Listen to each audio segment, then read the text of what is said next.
selalu berusaha menyimpan sesuatu yang bisa membawa manfaat, baik untuk dirinya, untuk anak cucunya, maupun untuk keluarganya, untuk masa kini dan masa depannya.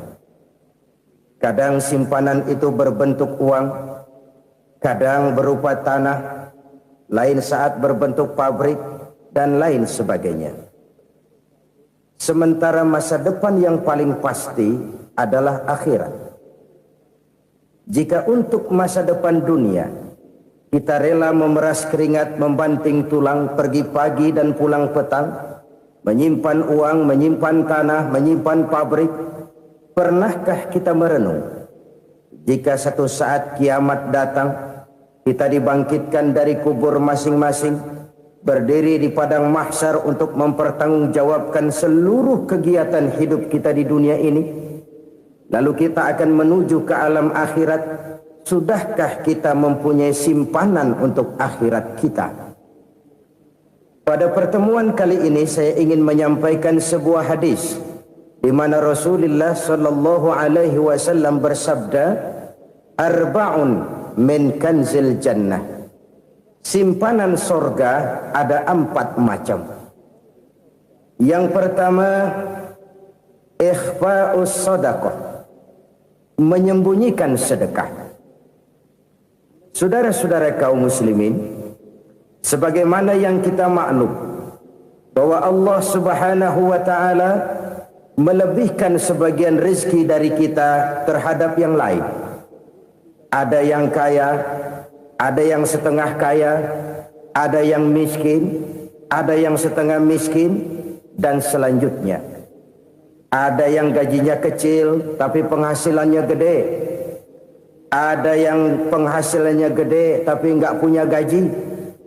Ada juga yang memang gajinya gede dan penghasilannya gede.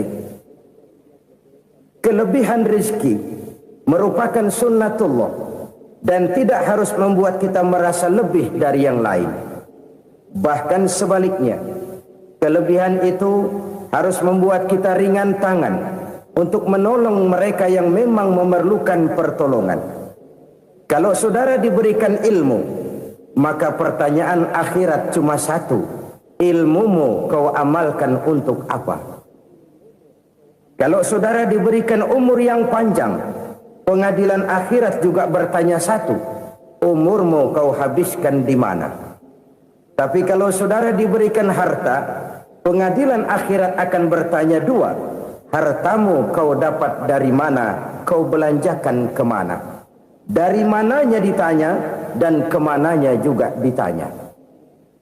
Oleh karena kita akan dimintakan pertanggungan jawab, maka amanah yang bernama harta ini harus kita gunakan dengan sebaik-baiknya.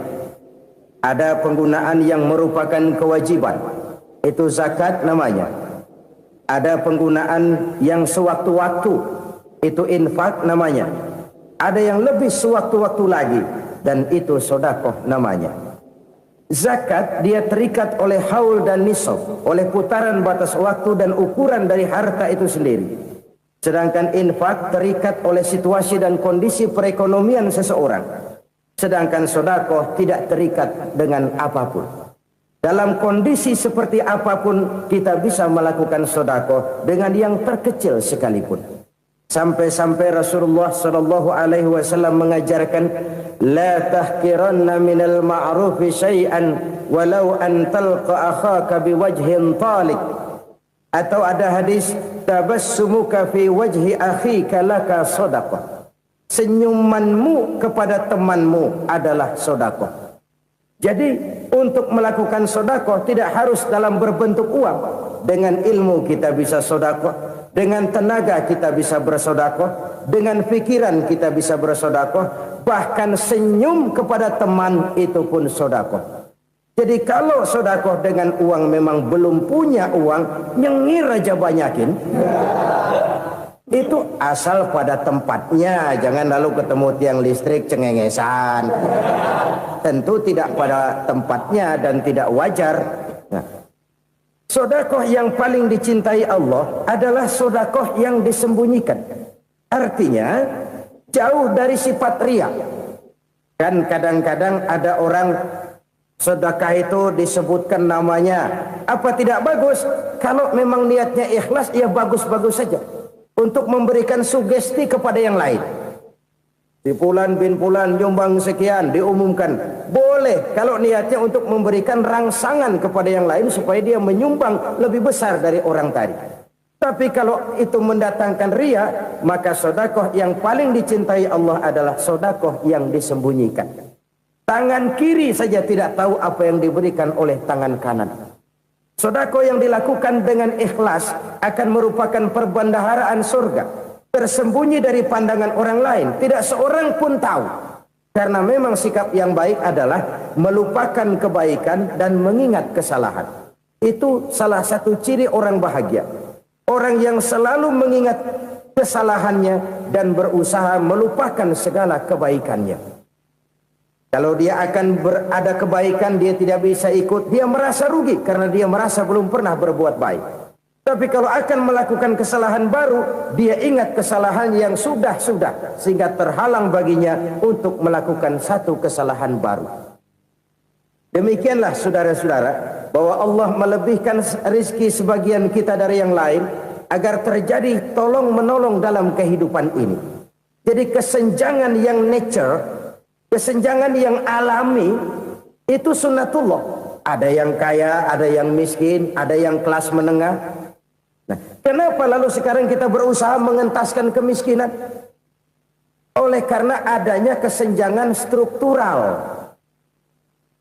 Kalau yang kaya bisa semakin kaya, kenapa yang miskin tidak bisa naik jadi ikut sedikit kaya? Sebab pada dasarnya Islam adalah agama yang sejak turunnya sudah berupaya memerangi kemiskinan. Bahkan dikatakan kemiskinan itu mendekatkan kepada kekufuran. Orang kalau miskin udah dekat banget sama kafir. Gampang menjadi kafir. Berapa banyak saudara-saudara kita yang oleh karena soal perut, oleh karena soal materi, terpaksa meninggalkan dan menanggalkan akidahnya. Menjual petunjuk yang diberikan Allah dengan kesenangan dunia yang cuma sebentar ini. Na'udzubillah, thumma na'udzubillah. Jadi makin kita sembunyikan satu sedekah, semakin banyak perbendaharaan kita di surga. Sedekah yang paling dicintai Allah adalah sedekah yang disembunyikan. Malahan ada seorang sufi, dia punya kebiasaan kalau pergi sholat Jumat dia bawa uang, itu uang dia taruh di bawah tikar masjid. Dia niat sedekah kepada siapa saja yang nemuin itu duit. Maksudnya apa? Supaya yang nemuin nggak tahu siapa yang punya duit.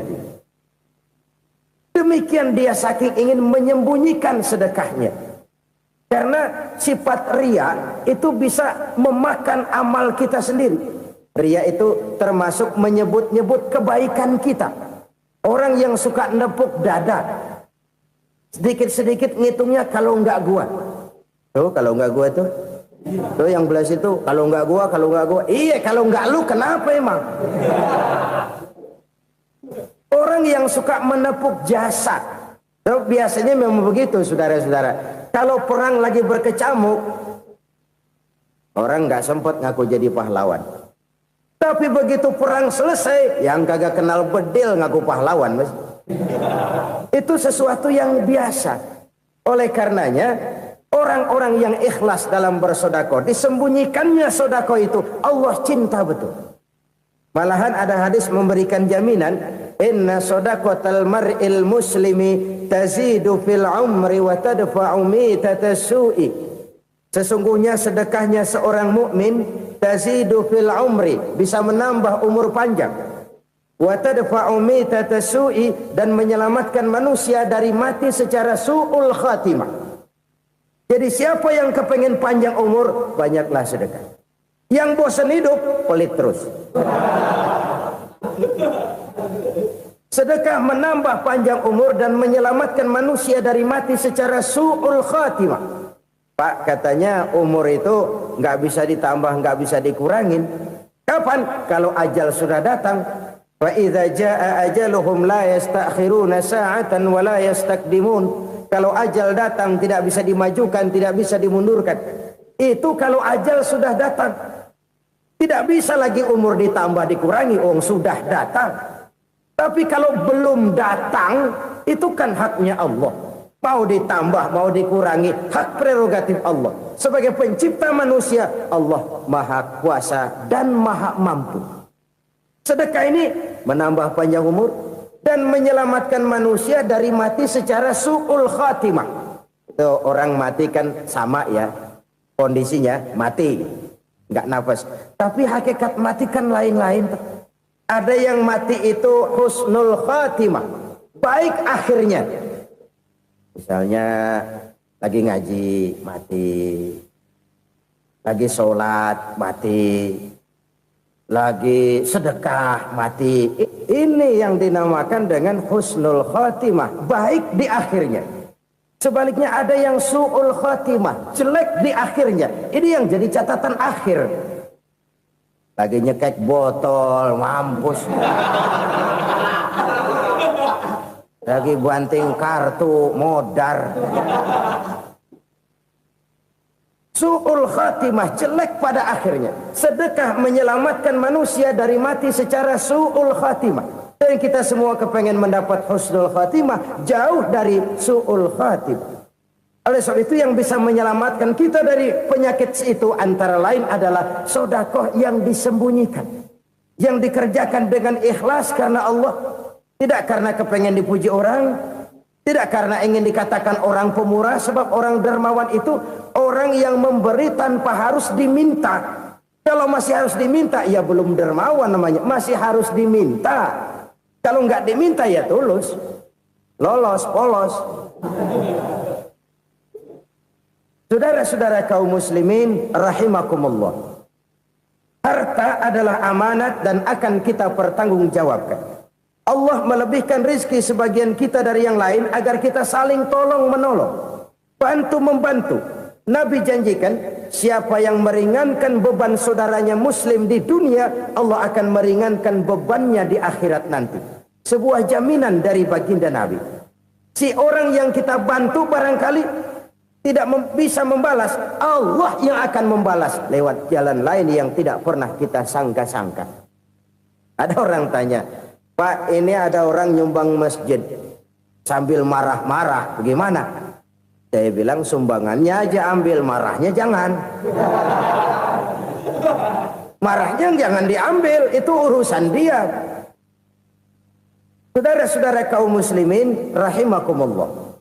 Umat Islam ini kan umat yang punya potensi besar.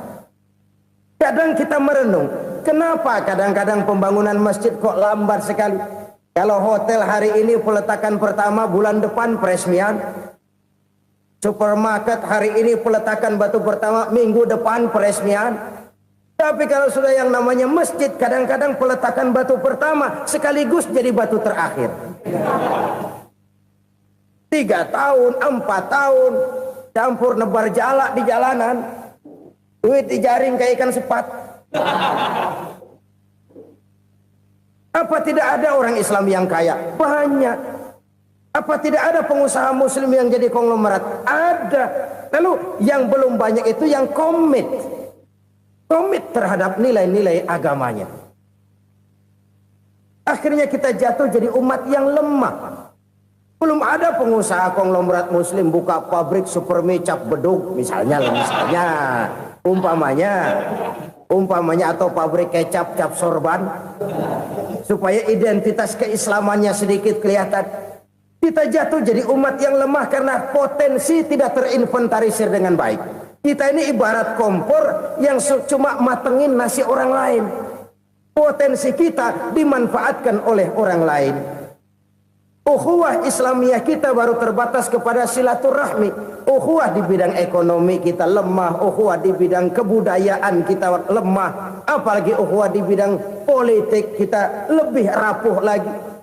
Padahal ukhuwah itu adalah totalitas kehidupan manusia, menyangkut ipolexosbud, memerlukan nilai-nilai ukhuwah. Jadi oleh karena itu mari kita menyadari di dalam harta kita, walaupun kita yang cari, pergi pagi, pulang sore, peras keringat, banting tulang, di sana ada harta anak yatim. Di sana ada hak masjid. Di sana ada hak pesantren, di sana ada hak jihad. Berbahagialah seseorang apabila dia oleh Allah dijadikan keran. Keran itu menyimpan air, tapi tidak untuk dirinya, tapi disalurkannya kepada mereka yang memang memerlukannya. Saudara-saudara kaum muslimin rahimakumullah, ini yang pertama. Jadi perbendaharaan surga adalah menyembunyikan sedekah. Orang lain nggak tahu, kita pun nggak pernah ngitung-ngitung. Kita anggap lewat begitu saja, padahal itu deposit akhirat. Satu. Yang kedua, perbendaharaan surga itu apa? Wa kitmanul musibah, menyembunyikan kesulitan. Kadang orang takut menghadapi kesulitan, tapi makin kita merenung, hidup ini kan sebenarnya urusan. Takut sama urusan, ya jangan hidup. Tandanya orang hidup itu kalau punya urusan.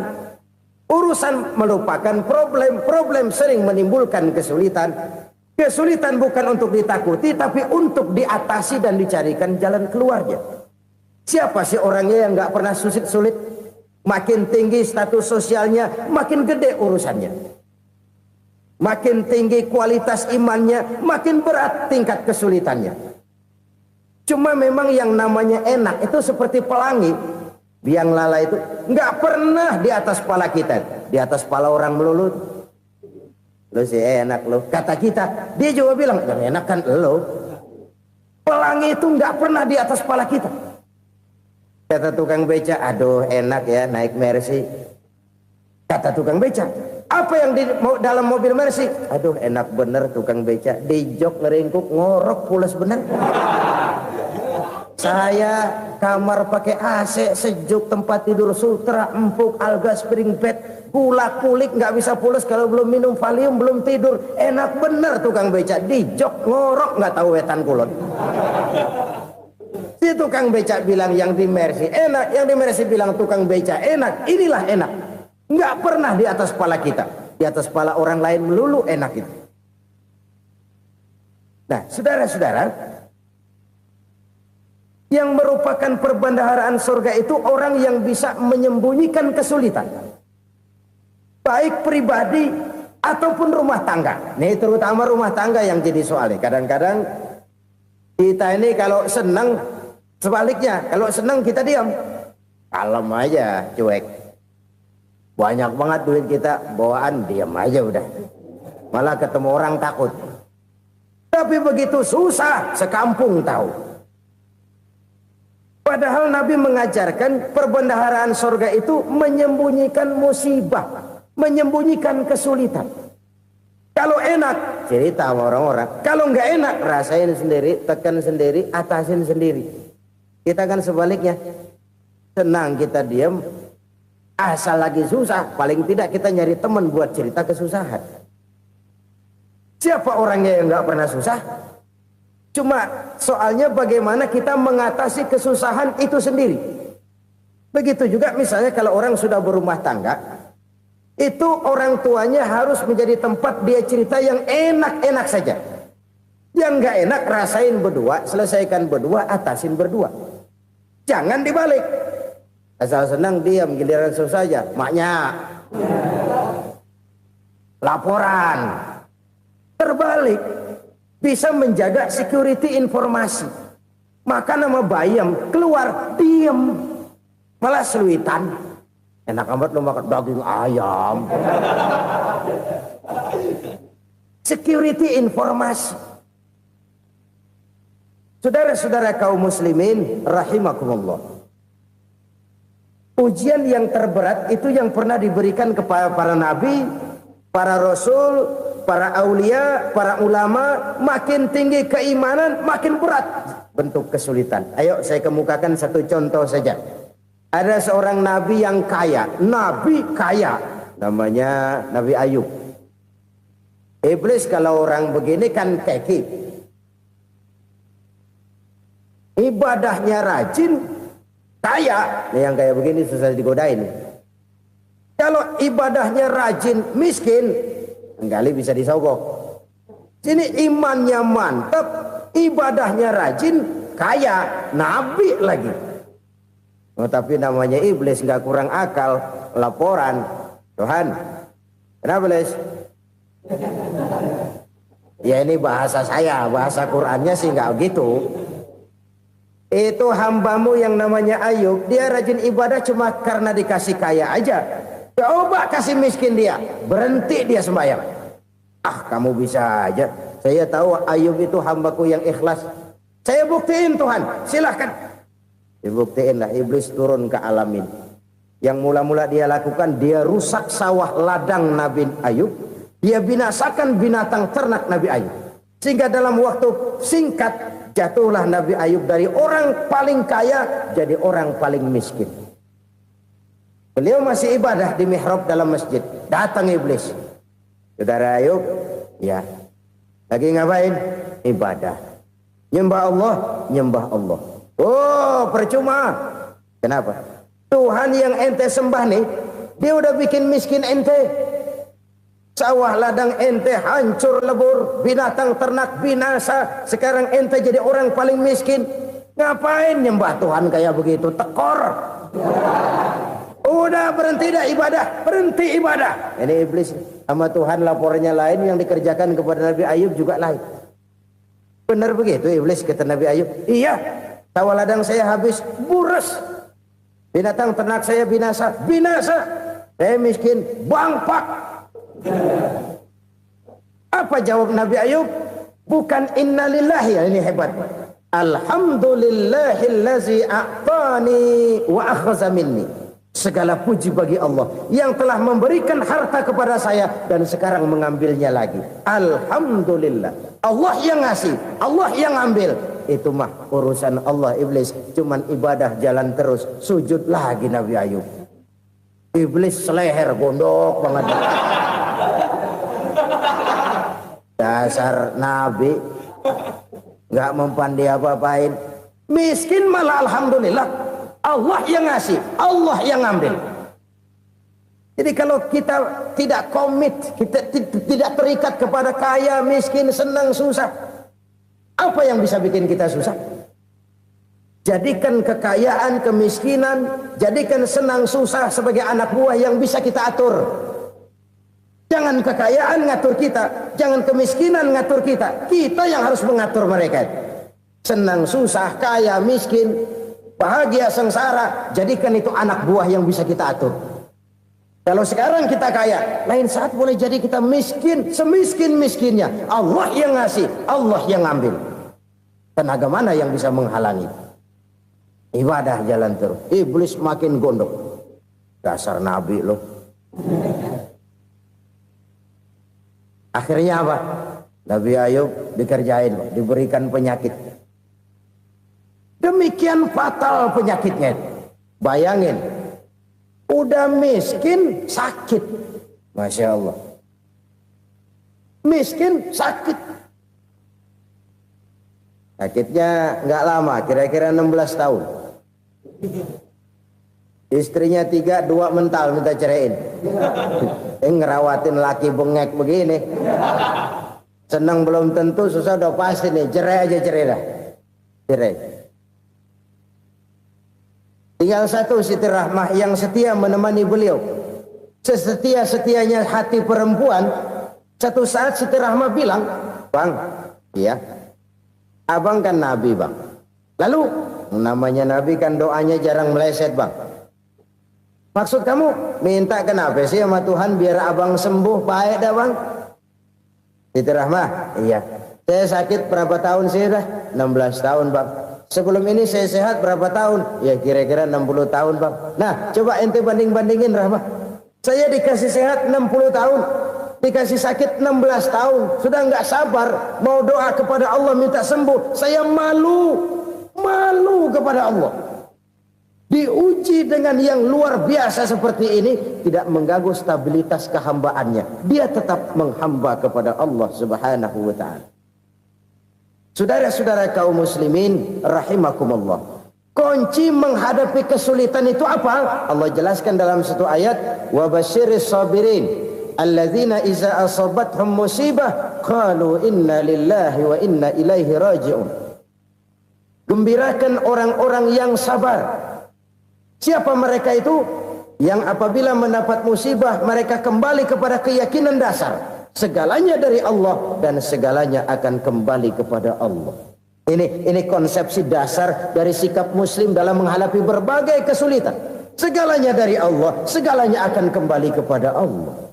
Kalau ini sudah kondisi dasarnya, maka kita akan lapang menghadapi kenyataan bagaimanapun pahitnya. Apakah itu namanya miskin, apakah itu namanya sakit, bahkan maut sekalipun. Maut sekalipun. Segalanya dari Allah, segalanya akan kembali kepada Allah. Ini sikap hidup, bukan sekedar ucapan. Kita kadang-kadang menjadikannya sebagai ucapan. Mulutnya sehingga berhenti, innalillahi wa inna ilaihi rajiun, tapi nangisnya terus gerung-gerungan. Bukan itu, ini kesadaran moral. Kalau segalanya dari Allah, segalanya kembali kepada Allah, kan sebenarnya cuma nunggu giliran. Hari ini saya nyembayangin dia, entah hari apa saya disembayangin orang. Hari ini saya antar dia ke kubur, entah hari apa orang nganterin saya ke kubur.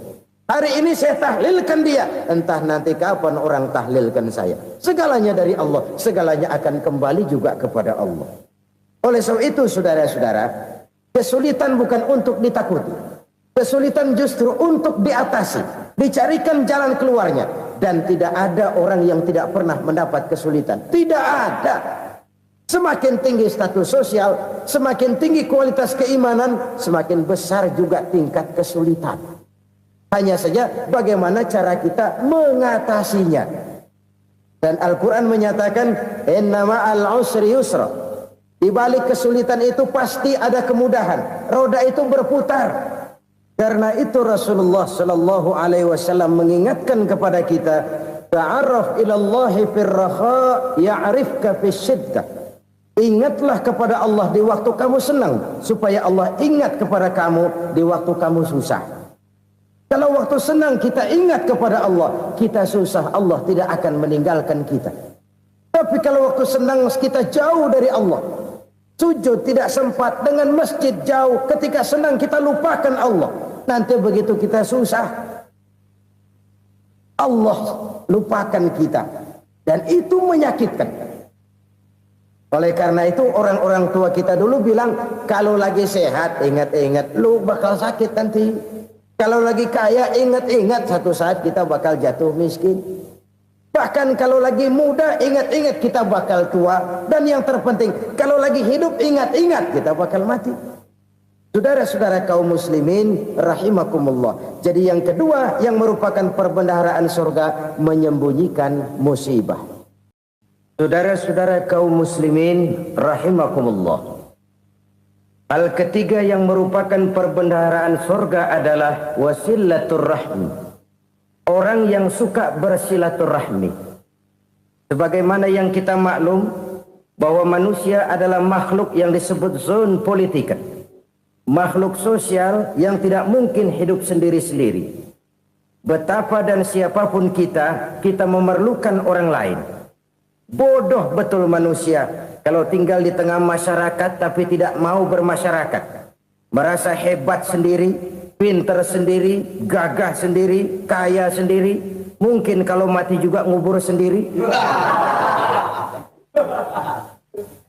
Jangankan kita di sini, di sorga saja Nabi Adam waktu sendirian bengong melulu, ngondar mandir. Allah tegur dam sepi dam. Ya ini kalau bahasa saya. Iya Tuhan sepi ini nggak ada coret-coretan pisan ini. Diciptakan Siti Hawa baru anteng Nabi Adam. Itu di sorga. Cobalah. Umpamanya saudara tinggal di Jakarta nih. Kayak bener. Apaan aja di Jakarta punya saudara dah. Jembatan Semanggi ambil. Monas, Buntel bawa pulang. Hotel-hotel ambil semua. Cuman tinggal di Jakarta sendirian, apa enaknya? Betapa dan siapapun kita perlu orang lain. Tidak ada seorang pun yang bisa memenuhi kebutuhan hidupnya secara sendiri-sendiri. Nah, Islam telah menyelamatkan manusia dari ras diskriminasi. Mengikat manusia dengan persaudaraan yang berlandaskan kepada akidah. Karena itu dianjurkan bersilaturahmi. Bahkan Nabi menyatakan, man arada ayyubsata lahu fi rizqihi wa yunsa'a fi atharihi falyasil rahimah. Siapa yang kepengen diluaskan rezekinya dan dipanjangkan usianya, banyaklah ia bersilaturahmi. Siapa yang kepengen dimudahkan rezekinya, hendaknya ia banyak bersilaturahmi. Kalau banyak teman, kesulitan kan paling tidak ada tempat cerita. Udah susah sendirian, kita pikirin diri, nggak ada tempat tukar pikiran. Cepet banget sama bengek. Dilawan sendiri. Nah, secara makro kita bisa berkata, tidak mungkin ada kemenangan kalau tidak ada kekuatan. Tidak ada kekuatan kalau tidak ada kesatuan dan persatuan. Tidak mungkin ada kesatuan dan persatuan tanpa semangat silaturahmi. Kalau umat Islam mau menang, dia harus kuat. Kalau umat Islam mau kuat, dia harus bersatu. Kalau umat Islam mau bersatu, dia harus membudayakan silaturahmi ini. Bahkan sampai-sampai kata Nabi, kalau bisa cari nilai tambah. Apa? Silman koto'ak. Bersilaturahmilah kau kepada orang yang marah denganmu. Masya Allah, indahnya ajaran agama kita. Orang yang marah pun kepada kita, kata Nabi, kalau bisa bersilaturahmilah kepadanya, kepada orang yang marah itu. Di situ nilai tambah. Cuman jujur nih hadis, ngucapinnya gampang, ngamalinnya yang berat banget. Orang marah sama kita, kita disuruh silaturahmi, ada apa malu? Lu marah, ada gua marahan lagi, tunggu pikirin. Saudara-saudara kaum muslimin rahimakumullah. Tapi ini yang diajarkan, bahkan ini yang dicontohkan oleh baginda Rasul. Bagaimana begitu mudah, misalnya satu saat Abu Jahal ini ngatur strategi bagaimana bikin Muhammad celaka. Dia gali lubang di depan tempat tidurnya. Dia tutupin daun korma. Terus dia panggil seseorang, ke sini. Kasih tahu Muhammad, pamannya sakit keras, minta ditengokin. Berangkat orang ini ke sana. Muhammad, labbaik. Pamanmu sakit keras, dia minta ditengokin. Baik, saya akan datang menjenguk beliau. Berangkatlah Nabi ke rumah Abu Jahal tanpa prasangka apapun. Abu Jahal udah pasang setil, selimut 3 rangkap setengah dia pakai. Persis kayak orang meriang. Tapi sembari ngintip dari balik selimut. Begitu Muhammad buka pintu, nah masuk perangkap nih. Muhammad jalan menuju tempat pembaringan. Makin lama makin dekat, makin lama makin dekat. Makin dekat ke lubang yang dipasang oleh Abu Jahal itu. Dalam hati Abu Jahal, terus dah jatuh, mampus dah lo ini. Mampus lo hari ini nih. Apa yang terjadi? Malaikat Jibril datang. Muhammad, pamanmu cuma pura-pura sakit. Di depan tempat tidurnya ada lubang perangkap supaya kamu jatuh ke situ. Sudah, kamu pulang. Balik kanan Nabi. Sudah hampir jatuh ke lubang, balik kanan, pulang. Bayangin kecewanya Abu Jahal. Muhammad dikit lagi, Muhammad dikit lagi. Enggak paman, saya pulang aja. Emosi bangun dari tempat tidur, enggak sadar kalau lagi pura-pura sakit. Lompat ngejar Nabi, dia lupa dengan lubang yang dia gali. Serak, nyemplung sendiri ke dalam lubang.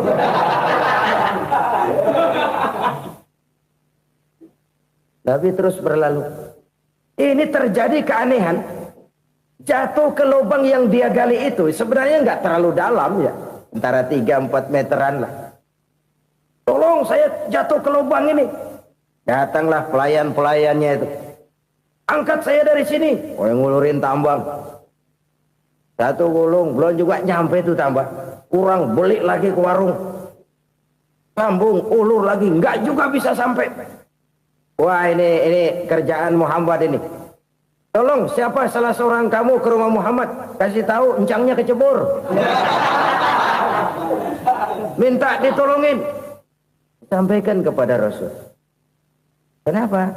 Pamanmu jatuh ke lubang, Muhammad minta tolong diangkatin. Tambang udah nyambung-nyambung nggak nyampe juga. Ya, nanti saya datang, saya tolong. Coba. Nyata-nyata orang berniat jahat mau mencelakakan dia. Datang dia menolong. Ini yang disebut air tuba dibalas air susu ya ini. Bukan sebaliknya. Air tuba dibalas air susu. Paman, kecebur ya? Iya Muhammad, tolong ini. Pegang tangan saya. Nabi ulurkan tangannya. Nyampe. Dipegang oleh Abu Jahal. Diangkat ke atas. Sampai atas. Apa kata Abu Jahal? Sihirmu memang hebat Muhammad. Udah ditolongin dikata sihir. Yang enak kita kemplang kan itu orang begitu. Urusan apa? Tapi inilah akhlak. Kalau bisa kamu bersilaturahmilah dengan orang yang marah kepadamu sekalipun. Orang marah kita tetap baik. So, kalau kita berbuat baik sama orang yang memang baik, rasanya sih biasa-biasa aja. Orang baik kita baik lagi, ya draw aja, belum ada nilai tambah di situ. Baru ada nilai tambah kalau kita bisa berbuat baik kepada orang yang nyakitin kita. Itu namanya kita setingkat di atas dia. Dia sakitin kita, kita berbuat baik sama dia. Dia pelit sama kita, kita baik sama dia. Dia marahin kita, kita deketin dia. Di situ kita punya nilai tambah.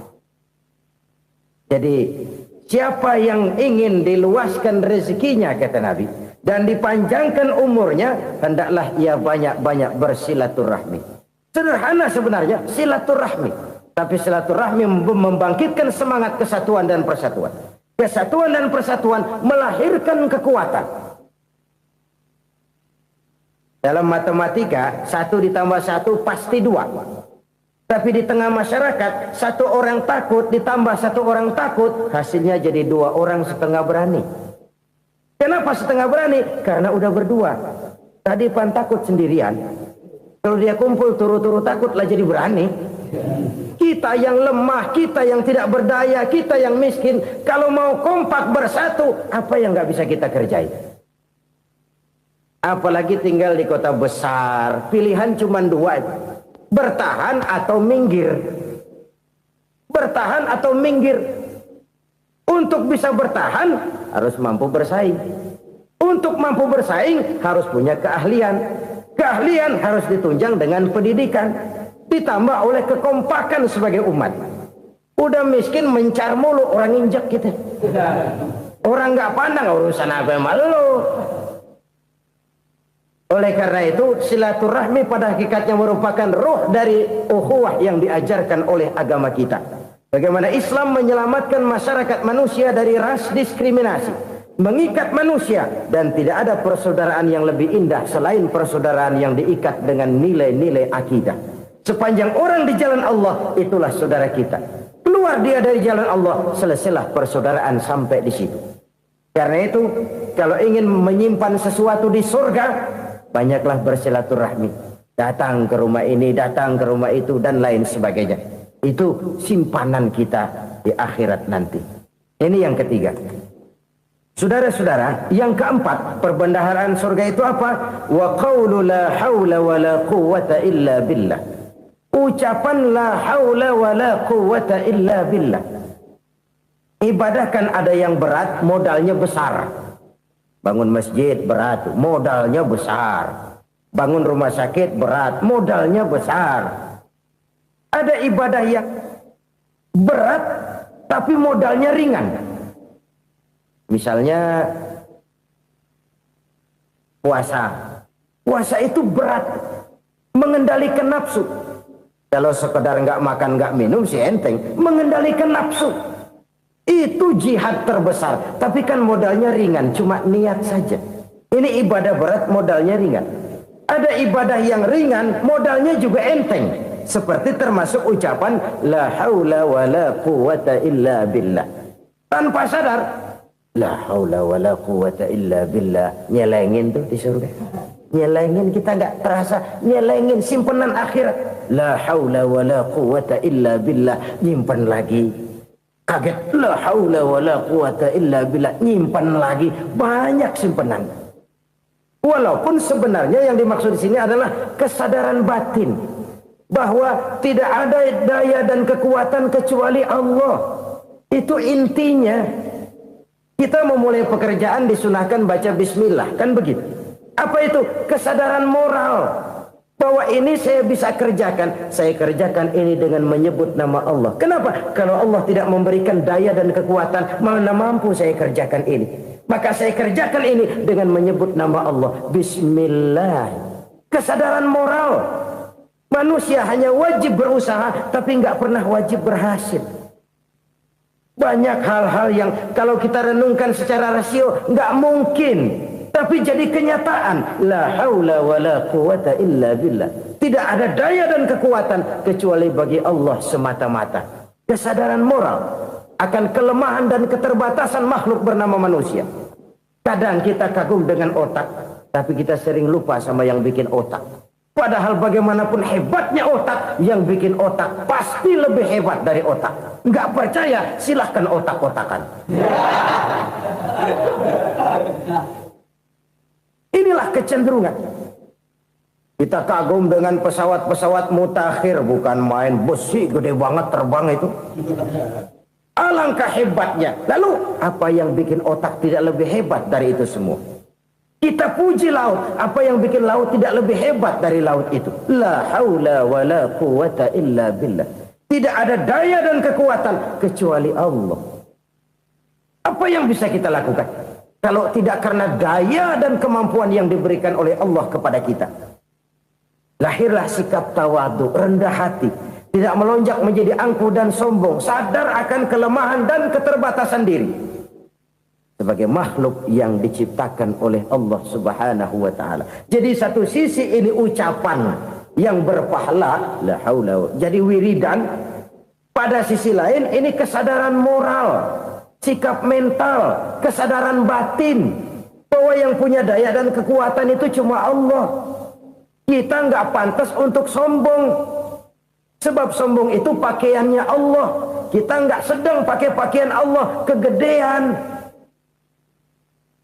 Dan makin kita renungi, makin terbentur. Apa sih yang bisa kita sombongin? Kita mau sombong apa? Kaya, pintar, itu kan semua relatif. Di atas langit masih ada langit lagi. Jadi oleh karenanya, marilah kita menyadari. Manusia hanya wajib berusaha, tapi tidak pernah wajib berhasil. Yang berusaha saja tidak wajib berhasil, apalagi yang tidak berusaha. Islam bukan agama orang pemalas yang selesai sholat lalu ngelohom, nggelenggem ayem-ayem. Tapi Islam bukan agama orang sombong yang setelah berusaha lalu tidak memerlukan Allah.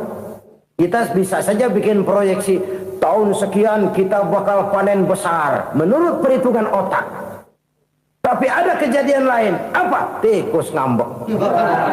Habis itu dimakanin tikus, panen gagal. Proyeksi rasional gagal oleh tikus-tikus yang ngambek itu. Bisa saja terjadi. Tahun depan kita panen besar, urung. Kenapa? Musim panas panjang. Dan sekarang ini koran-koran bikin berita musim mengalami penyelewengan. Bukan cuma manusia yang nyeleweng sekarang. Musim pakai nyeleweng. Mestinya kan musim hujan udah selesai, masih hujan-hujan juga. Musim.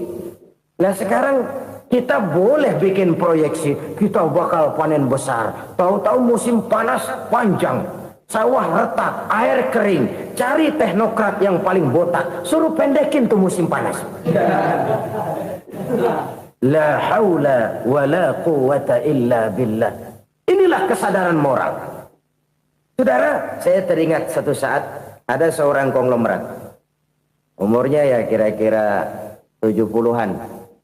Suatu saat dia ditanya oleh wartawan, Pak, umur Bapak berapa sih? Ya paling 10 tahun. 10 tahun? 10 tahun? Anak Bapak berapa orang? Satu saja? Satu. Harta Bapak berapa? Ya paling-paling bangsa 7 juta kali.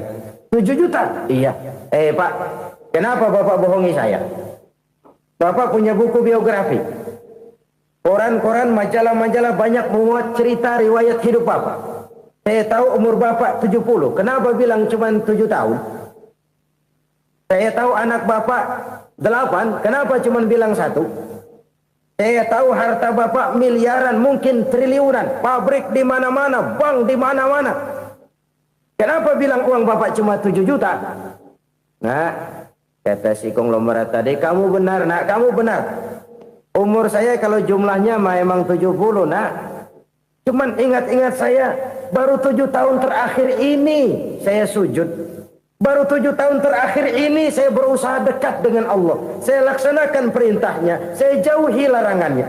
7 tahun inilah rasanya yang ada nilainya di hadapan Allah. Yang 63 tahun matong, kelabu, kelam umur gue. Habis untuk maksiat, untuk munkarat. Maka ketika ditanya tadi, umur saya 7 tahun itu. Oh begitu Pak. Oh iya. Lalu anak Pak. Anak bapak kan 8. Kenapa bilang cuma 1? Nah, kalau jumlah hitungannya memang anak saya 8. Tapi dari 8 orang ini rasanya cuma 1 nih. Yang bakal jadi buah hati, belahan jantung. Pelanjut cerita, penerus sejarah. Bakal jadi anak soleh yang akan mendoakan saya. Cuma 1 rasanya anak saya ini yang bakal jadi buah hati saya. Besar-besaran saya. Yang akan mendoakan di kubur saya. Yang akan mendoakan di akhirat saya.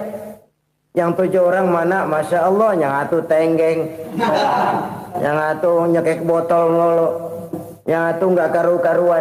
Makanya saya bilang 1 anak saya yang akan bisa mendoakan saya. Oh begitu Pak. Iya. Nah harta Pak, harta Bapak kan triliunan, pabrik Bapak di mana-mana, uang Bapak hampir di tiap bank-bank besar. Kenapa bilang cuma 7 juta? Betul kau nak. Harta saya kalau jumlahnya memang miliaran, triliunan mungkin. Tapi yang saya ingat baru 7 juta tuh yang saya belanjakan di jalan Allah. Saya nyumbang masjid, saya santuni yatim piatu, saya bantu pembangunan pesantren, saya bantu pembangunan rumah sakit Islam. Itu yang akan saya bawa pulang ke akhirat, yang 7 juta itu. Yang triliunan itu nanti akan diperebutkan oleh anak-anak saya sebagai waris saya. Jadi harta saya 7 juta itu yang bakal nemenin saya di akhirat. Yang akan saya bawa pulang jadi teman saya. Saudara-saudara kaum muslimin, jangan-jangan orang tua itu adalah kita-kita ini. Jangan-jangan kita-kita ini adalah orang tua itu. Jangan-jangan itu potret dari diri kita masing-masing. Dari sekian umur yang diberikan Allah, berapa tahun yang ada nilainya di hadapan Allah? Dari sekian anak-anak yang merupakan amanah, berapa yang akan mendoakan kita sebagai orang tuanya menjadi anak soleh? Dari sekian banyak harta yang diberikan Allah, berapa yang akan kita bawa pulang menghadapnya nanti, yang kita belanjakan di jalan Allah? Ini sebuah potret kehidupan. Karena itu kita kembali kepada la haula wa la quwata illa billah. Kita wajib berusaha, kita wajib berikhtiar. Selebihnya, segala daya dan kekuatan hanya milik Allah saja semata-mata. Satu kesadaran batin dari setiap pribadi muslim. Setelah ia berusaha dan berikhtiar, ia menyerahkannya kepada Allah Subhanahu wa ta'ala. Jadi, satu sisi ini merupakan wiridan ucapan yang mengandung pahala. Pada sisi lain, ini merupakan sikap batin dari seorang muslim di dalam ia menghadapi realitas kehidupan ini. Saudara-saudara kaum muslimin rahimakumullah. Kalau ini kita jadikan satu basis kehidupan, maka ini akan menyelamatkan manusia dari kemungkinan tergelincir menjadi orang yang lupa diri dan lupa darat. Sebab itu Imamul Ghazali berpesan, jadidis safinah fa innal bahra amiq wa khuziz zad fa inna safara ba'id wa khaffifil hamla fa innal hamla sadid. Perbarui selalu kapalmu karena lautan sangat dalam. Bawa bekal yang banyak karena perjalanan ini sangat jauh. Ringankan beban karena kebanyakan beban akan menyakitkan. Alangkah indah kalimat ini, alangkah dalam makna yang terkandung di sana. Perbarui selalu kapalmu karena lautan sangat dalam. Apa artinya ini? Jaga mentalmu baik-baik. Pelihara imanmu baik-baik karena hidup penuh cobaan seperti lautan. Kita kalau berlayar di lautan kan kadang-kadang tenang, angin bertiup sepoi-sepoi basah. Jika malam datang bintang gemintang bertabur menghias cakrawala. Rembulan memantulkan sinarnya dengan indah. Dalam keadaan begitu berlayar enak. Tapi lain saat ombak menggunung, halilintar menyambar, angin topan bertiup. Berapa banyak sudah saudara-saudara kita yang tenggelam di lautan dunia tanpa sadar bahwa dia belum sampai kepada pantai yang akan dituju. Berapa banyak sudah saudara-saudara kita yang tenggelam di lautan dunia ini tanpa sempat bangkit lagi. Dia menyangka sudah sampai kepada tujuannya. Hati-hati kapal jangan sampai bocor karena lautan sangat dalam. Iman ini jaga baik-baik karena hidup penuh dengan ujian. Wa khuzizat fa inna safara ba'id. Bawa bekal yang banyak karena perjalanan sangat jauh. Saudara mau ke Bandung, bawa duit. Saudara mau ke Surabaya, banyakan lagi duitnya. Saudara mau ke Mekah, gepokan, iketan tuh duit nggak lembaran lagi. Makin jauh perjalanan, makin banyak bekal yang harus kita bawa. Kalau saudara dari Jakarta mau ke Surabaya, kagak bawa duit berangkat juga, itu sih bukan berani namanya, nekat. Sampai Surabaya belum tentu, sengsara di jalan udah pasti. Kenapa? Nggak bawa bekal berangkat. Sama juga kita nih, misalnya belum sempat sembahyang, mati. Waduh, berani banget orang. Belum punya bekal, mati. Sengsara di jalan. Atau bekal tidak cukup. Dari Jakarta saudara mau ke Surabaya, bawa duit 500 perak. Paling jauh Cikampek nyampenya itu. Paling jauh itu. Antara jauhnya perjalanan dengan bekal yang saudara bawa tidak seimbang. Hidup ini perjalanan panjang. A walking tour. Dimulai dari alam arwah. Sebelum jasad diciptakan, roh diciptakan lebih dulu. Dari situ pindah ke alam rahim. Dari alam rahim pindah ke alam dunia. Dari alam dunia pindah ke alam barzah. Baru menuju akhirat. Satu perjalanan panjang. Kalau bekal tidak bawa, sengsara di jalan. Bawa bekal yang banyak karena perjalanan ini sangat jauh. Wa khaffifil hamla, ringankan beban karena beban itu cuma akan menyulitkan. Kalau bekal itu sih keperluan, tapi beban nggak kita perluin, coba ngeberat-beratin. Apa ini beban? Dosa, kecurangan, kebatilan, kesoliman, ketidakadilan, kesewenang-wenangan. Itu akan jadi beban kita di akhirat. Alangkah celakanya, perjalanan panjang, bekal tidak bawa, beban kelewat banyak, alamat sengsara di jalan. Pahala tidak ada, dosa berlipat ganda. Na'udzubillah, summa na'udzubillah. Kalau kita rangkum nasihat Al-Ghazali dengan kisah si konglomerat tadi, kita akan mengambil kesimpulan. Pertama, bekal terbaik dalam menghadapi gejolak kehidupan ini tidak lain adalah iman. Yang kedua, pahala dan dosa. Dua hal kontroversial. Pahala adalah bekal, dosa adalah beban. Tapi kita sekarang kan tidak begitu terangsang kepada yang abstrak. Orang berlomba mencari yang konkret-konkret saja. Yang real. Kalau memang dosa, benjol dong. Kira-kira begitu. Kira-kira begitu. Persis orang Yahudi dulu. Orang Yahudi itu kan pernah minta kepada Nabi Musa. Ya Musa, lan nu'mina laka hatta narallaha jahrah. Musa, kami nggak bakal mau beriman kepada Allah kalau belum kami lihat Allah ada nongkrong di depan kami. Kalau memang Tuhan ada, taruh dong di depan kami. Mau yang konkret-konkret saja. Kalau memang dosa, benjol dong. Kalau memang pahala, berasa dong. Orang terangsang kepada yang real, yang konkret-konkret saja. Karena itu, untuk mengejar dosa, orang mau bayar. Tapi untuk mengejar pahala, walaupun tidak bayar, orang segan. Ini yang dikatakan oleh Nabi, kamu mengharapkan ke surga, tapi kamu berat melaksanakan sesuatu yang bisa membawa kamu ke surga. Kamu ingin jauh dari neraka, tapi tiap saat kamu lakukan perbuatan-perbuatan yang justru menjerumuskan kamu ke neraka. Idda'aitum an-najata minan nar wa ramaitum fiha anfusakum. Kamu ingin selamat dari neraka, tapi kamu lemparkan diri kamu ke neraka. Kamu ingin masuk surga, tapi berat sekali kamu melakukan perbuatan-perbuatan yang bisa menyampaikan kamu di surga. Saudara-saudara kaum muslimin rahimakumullah. Jadi hal keempat yang merupakan perbendaharaan surga adalah la haula wa la quwwata illa billah. Satu sisi ini merupakan ucapan yang memperberat timbangan akhirat. Pada sisi lain ini merupakan sikap hidup seorang muslim. Kesadaran batin yang sangat dalam bahwa tidak ada daya dan kekuatan kecuali Allah.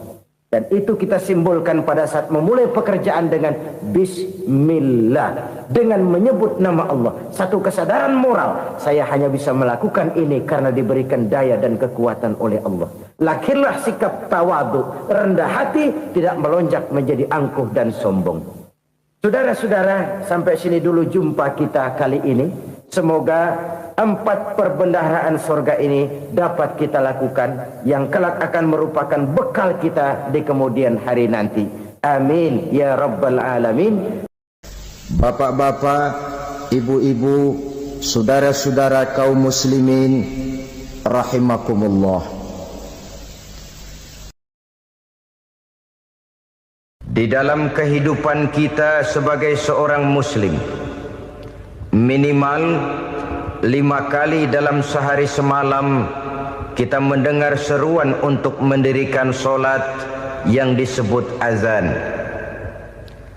Ada kalimat menarik di dalam kalimat azan itu, yakni seruan hayya 'alal falah, marilah menuju kepada keberuntungan, marilah meraih kemenangan. Seruan ini adalah kecenderungan dari setiap manusia, apapun warna kulitnya. Artinya, setiap orang dalam hidup selalu ingin meraih dan mencari kemenangan. Kemenangan akan melahirkan kepuasan batin, dan kepuasan batin memberikan kebahagiaan. Sedangkan kekalahan melahirkan penderitaan batin, dan penderitaan batin menjerumuskan seseorang di dalam berbagai bentuk kerugian. Jikalau inilah seruan azan, maka masalahnya ialah apa yang menyebabkan kita meraih kemenangan. Al-Quranul Karim memberikan tuntunan dan ajaran kepada kita bahwa orang-orang yang memperoleh kemenangan itu tidak lain adalah orang-orang yang bertakwa. Hanyalah mereka yang bertakwa kepada Allah Subhanahu wa ta'ala pada akhirnya akan tampil sebagai pemenang. Lalu siapa orang yang bertakwa itu? Dijelaskan dalam awal-awal Al-Baqarah, orang yang bertakwa yang akan meraih kemenangan.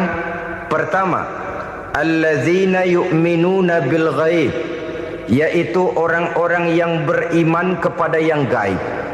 Percaya bahwa ada alam yang gaib, alam yang abstrak, alam yang tidak bisa dijangkau oleh salah satu daripada panca indera kita. Mereka percaya dan beriman kepada adanya malaikat, beriman kepada adanya iblis dan jin, beriman kepada adanya alam kubur, beriman kepada adanya alam mahsyar, beriman kepada adanya alam akhirat, beriman kepada adanya surga dan neraka.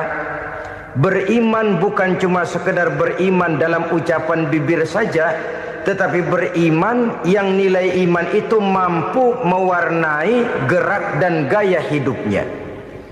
Iman yang meresap sampai ke tulang sumsum, kemudian memberikan dampak positif di dalam kehidupan manusia. Alam, kita tahu, adalah sesuatu yang selain Allah, dan Allah bukanlah alam. Apapun namanya selain daripada Allah, itu adalah alam. Alam pada hakikatnya terbagi menjadi 2. Ada alam syahadah, alam nyata, alam konkret, alam yang bisa dijangkau oleh salah satu indera kita. Kemudian ada alam ghaib, alam yang tidak bisa dijangkau oleh panca indera kita, alam metafisika, alam abstrak, alam yang wajib kita imani keberadaannya. Kita percaya bahwa malaikat itu ada, Kita percaya kepada jin, bahwa jin itu ada. Kita percaya kepada adanya iblis dan setan. Bukan percaya kepada iblis dan setannya, percaya bahwa iblis dan setan itu ada. Itu termasuk salah satu daripada sifat orang yang bertakwa kepada Allah. Saudara-saudara kaum muslimin rahimakumullah, kecenderungan pembangunan yang lebih bersifat materialistis biasanya menggeser aspek kehidupan rohani. Orang berpikir empiri, dan dalam pola pikir yang demikian maka alam gaib tidak lagi mendapat perhatian. Aspek kehidupan yang bersifat rohaniah malah mulai ditinggalkan. Akibatnya terjadilah kepincangan di dalam kehidupan kita. Pernah ada satu pengalaman pribadi dalam perjalanan kembali ke tanah air. Dalam pesawat di sebelah kanan saya duduklah seorang Jerman namanya Heiner Simonsen. Iseng saya ajak kenalan, saya ajak ngobrol, saya tanya dia. Saya bilang, Mas Heiner ini, kalau pesawat yang kita tumpangi ini jatuh ke bawah, kira-kira apa yang bakal terjadi, Mas? Dia bilang, kita semua akan mati. Begitu? Iya. Oke. Apa itu mati? Tanya saya. Dia bilang, untuk tahu apa itu mati, kita harus tahu lebih dahulu apa itu hidup. Saya pikir nih bule bisa ngomong juga. Baiklah kata saya. Apa hidup menurut Anda itu?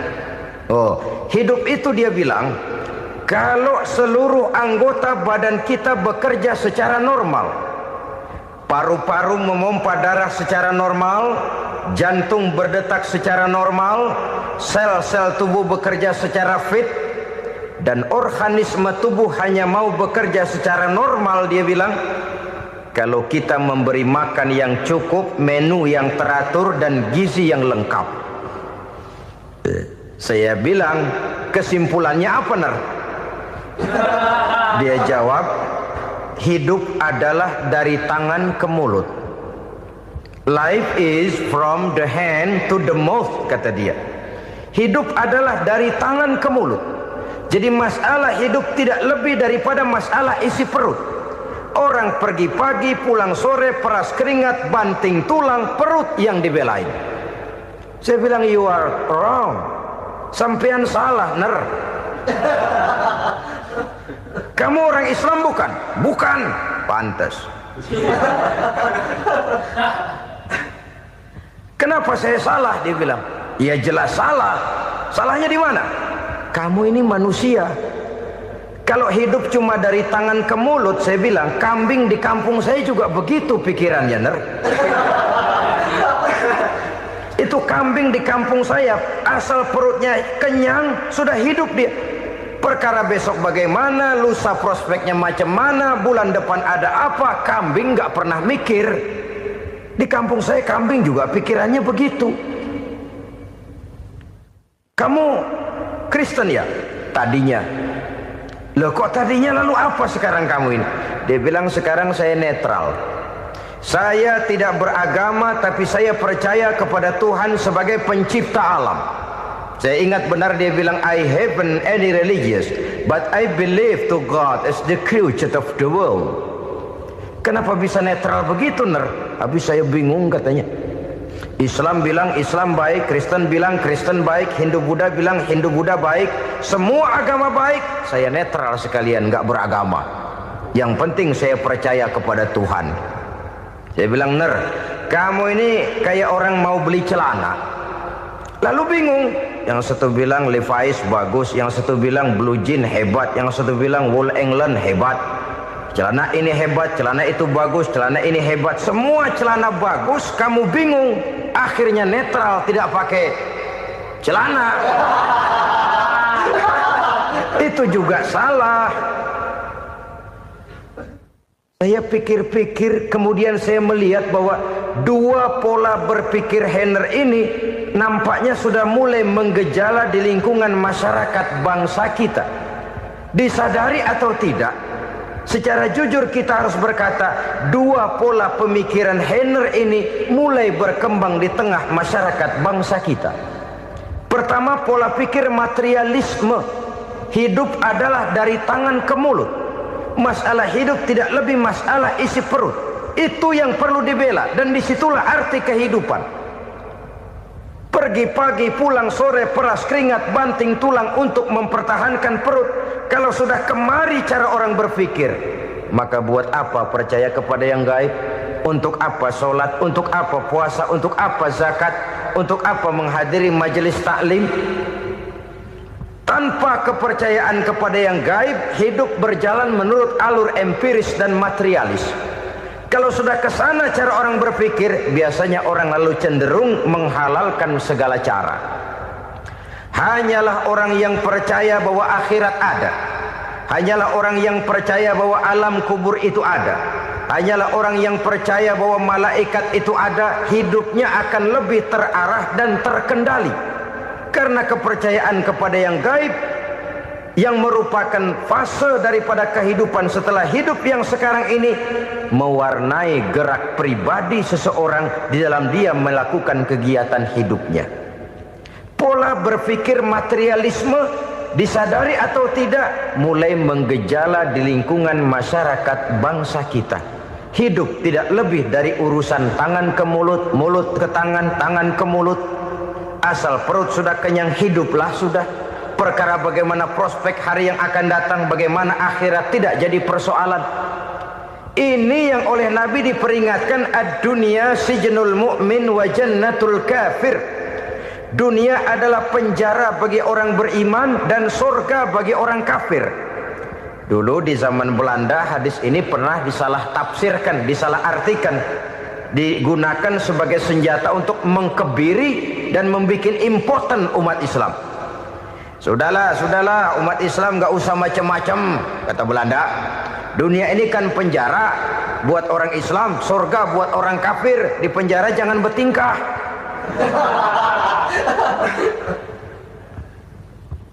Pengertiannya tidak begitu. Dunia adalah penjara bagi orang mukmin. Artinya dalam kehidupan dunia seorang mukmin tidak bebas memperturutkan hawa nafsunya. Di penjara hawa nafsunya itu. Sebaliknya, surga bagi orang-orang kafir. Buat orang kafir, surgalah dunia ini.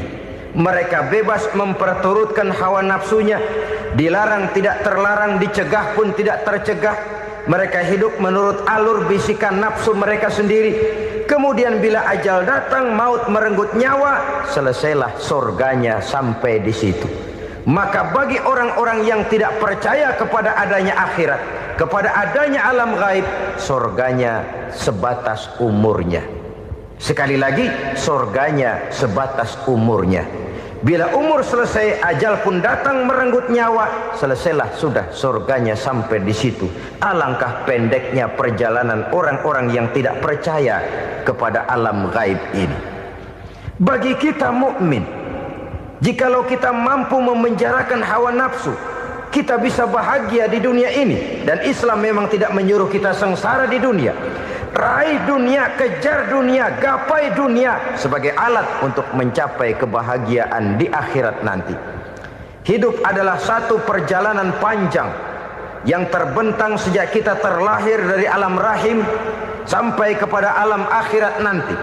Andai kata kita gagal meraih kebahagiaan di dunia, toh kita masih punya akhirat. Tapi jangan jadi dalil yang melemahkan semangat. Biarin dah kita di dunia kebelangsak, yang penting akhirat. Akhirnya dunia benar-benar kebelangsak. Bagaimana dunia ini bisa kita raih, dan bagaimana meraih dunia untuk menunjang kepentingan akhirat nanti. Yang kedua, dari pikiran Heiner yang saya lihat menggejala di lingkungan masyarakat bangsa kita, timbulnya manusia-manusia netral. Seolah-olah Tuhan yes, agama no. Sama Tuhan percaya, agama ogah. Tuhan ngangguk, giliran agama godeng. Padahal hampir dalam setiap ayat dalam Quran, kata-kata amanu biasanya bergandeng dengan wa amilus shalihat. iman dan amal soleh. Ini sebagai isyarat Tuhan dan agama jangan pernah dipisah-pisah. Apabila kita bertuhan, maka kita harus beragama. Apabila kita beragama, maka agama itu harus bersumberkan dari Tuhan yang kita imani itu. Tidak mungkin kita pisah, Tuhan yes, agama no. Sama Tuhan percaya tapi agama bikin sendiri. Sembayangnya cukup bengong 2 jam madep ngulon.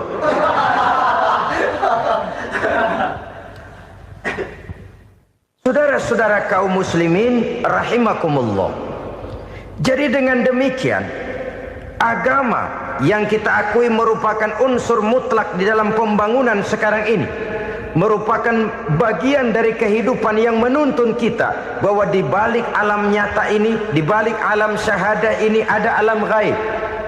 Dan mudabbir, murabbi, yang mengatur, yang menguasai, yang memelihara baik dia alam nyata, baik dia alam gaib, tidak lain adalah Allah Subhanahu wa ta'ala. Di sana ada satu super power, satu maha kekuatan yang kita perlu bersandar kepadanya. Sebagai makhluk nyata yang hidup di alam nyata, berbuatlah secara nyata sebagaimana harusnya kita berbuat. Karena Islam jelas bukan agamanya orang pemalas. Islam jelas bukan agamanya orang yang mengajarkan setelah selesai sholat boleh duduk, nggelenggem ayam-ayam, ndelohom, menghitung bintang di langit sambil menunggu keajaiban. Tidak. Islam adalah agama yang mengajarkan apabila sholat sudah selesai kamu kerjakan, bertebaranlah di permukaan bumi, cari karunia Tuhanmu. Jangan hidup berpangku tangan menunggu keajaiban. Karena hidup bukan undian. Jangan berharap untung besar tanpa mau peras keringat. Tapi di sebalik itu toh kita juga harus yakin bahwa di sisi usaha nyata yang kita lakukan ada satu super power, satu maha kekuatan gaib yang menentukan berhasil dan tidaknya usaha kita. Kepercayaan kepada hal semacam inilah yang mendorong kita untuk mempunyai sandaran vertikal, agar jikalau usaha ini berhasil kita tidak lupa diri dan lupa daratan. Jikalau usaha ini gagal kita tidak putus asa dan buruk sangka, tidak cupik pandangan dan sempit hati, tapi mampu melihat persoalan dengan kacamata putih sambil husnuzon kepada Allah Subhanahu wa ta'ala. Kita percaya malaikat itu ada. Ada yang namanya raqib dan atid, mengawasi gerak hidup kita sampai kepada gerak hati kita. Ini memberikan sugesti agar kita berhati-hati. Tidak sejengkal tanah pun kita bisa berlindung dari pengawasan raqib dan atid. Ada munkar nakir yang akan menyoal kita di alam kubur. Ada malaikat Malik, penjaga neraka. Ada malaikat Ridwan yang menjaga surga. Kita percaya kepada adanya jin, kita percaya kepada adanya setan, iblis. Percaya kepada adanya, bukan mempercayai si setan, si iblis lalu menjadikannya sebagai teman. Tidak. Percaya bahwa mereka itu ada dan merupakan makhluk Allah yang gaib, yang diciptakan Allah Azza wa Jalla. Kepercayaan kepada alam gaib memberikan motivasi terhadap gerak lahir manusia, sehingga dengan motivasi kepercayaan kepada yang gaib, gerak lahir jadi lebih terarah, jadi lebih terpelihara. Pernah seseorang bertanya, "Pak, apakah adanya akhirat bisa dibuktikan secara ilmiah?" Saya bilang tidak bisa, tidak bisa. Kenapa? Karena yang berangkat nggak pernah pulang kembali lagi. Kalau dia pulang kemari bisa kita tanya bagaimana enak di sono.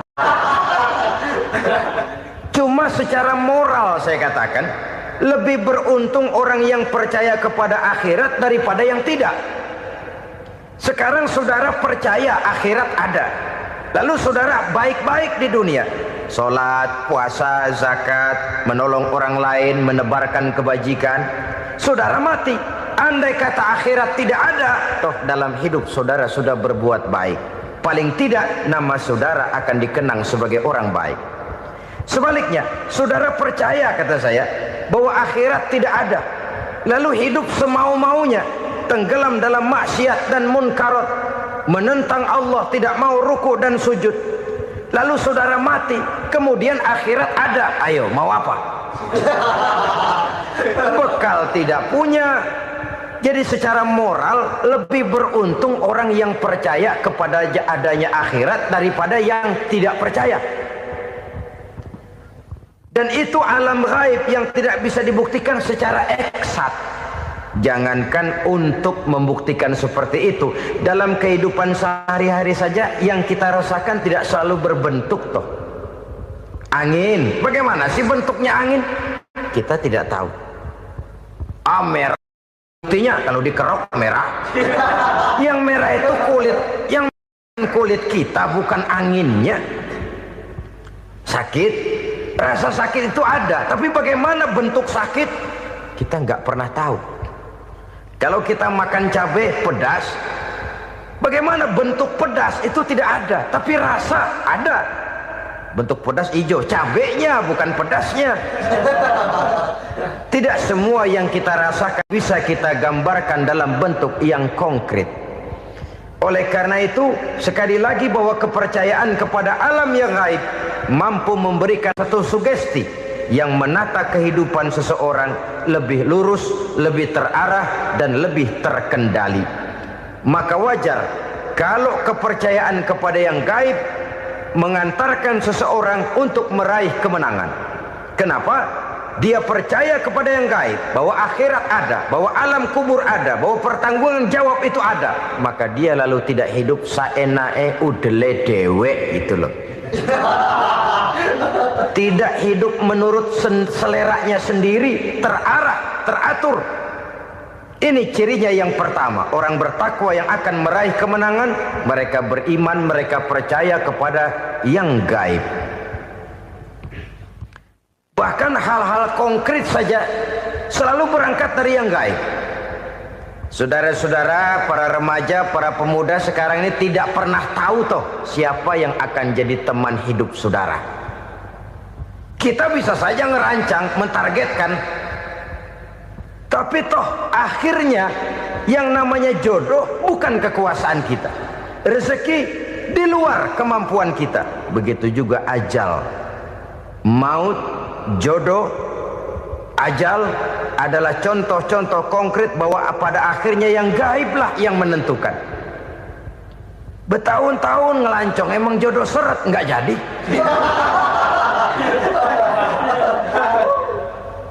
Begitu kenal baru setengah malam nginep ditangkap hansip kan. Hal-hal semacam itu kadang-kadang kita berpikir suuzon, gilet, perempuannya cakep banget, lakinya rebek amat. Memang begitulah jodohnya. Memang begitulah jodohnya. Saudara hadirin ma'asyiral muslimin yang saya hormati, jadi hal-hal yang konkret saja kita yakini sepenuhnya ditentukan oleh satu superpower yang gaib itu tadi. Dari sanalah segala ketentuan itu berangkat dan kesanalah segalanya akan kembali. Maka kepercayaan kepada yang gaib meluruskan gerak hidup seseorang dan itu akan mengantarkan dia kepada meraih kemenangan. Satu. Yang kedua, wa yuqimuna shalah. Orang bertakwa yang akan meraih kemenangan itu adalah orang-orang yang mendirikan sholat. Kenapa sholat mengantarkan orang untuk meraih kemenangan? Yang jelas, inna sholata tanha anil fahsya'i wal munkar. Sholat mampu mencegah manusia dari perbuatan keji dan munkar. Banyak filsafat hidup yang terkandung di dalam sholat ini. Sejak kita wudhu sampai kita menghadap ke arah kiblat, sampai kita melakukan gerak-gerak sholat, bacaan-bacaan yang ada di dalam sholat, lalu sampai kepada mengucapkan salam. Banyak filsafat hidup yang terkandung di dalam sholat. Umpamanya saja, setelah takbiratul ihram mulai kita dengan sholat dalam posisi berdiri, diajarkan dalam kitab-kitab fikih agar kita melihat ke arah tempat sujud. Ini kan filsafat kehidupan. Kalau kamu sholat dalam posisi berdiri, lihat tempat sujud. Jangan sholat mata jelalatan, sebab nanti bisa mengurangi kekhusyuan. Jadi wajar kalau yang dikatakan bahwa yang paling afdol adalah shaf yang di depan. Kenapa? Secara harfiah pengertiannya akan lebih mengundang kekhusyuan. Kenapa? Kalau kita di shaf paling depan di masjid umpamanya paling banter kita lihat tembok. Tapi kalau kita shaf di tengah atau di belakang, orang-orang di depan kita pun akan kelihatan. Yang bajunya loreng, yang bajunya genggang, yang bajunya macam-macam. Kita lihat, kadang-kadang kita pikirin, ada yang bajunya bolong. Kita sholat tapi dalam hati, nih orang bajunya robek yang nggak tahu apa.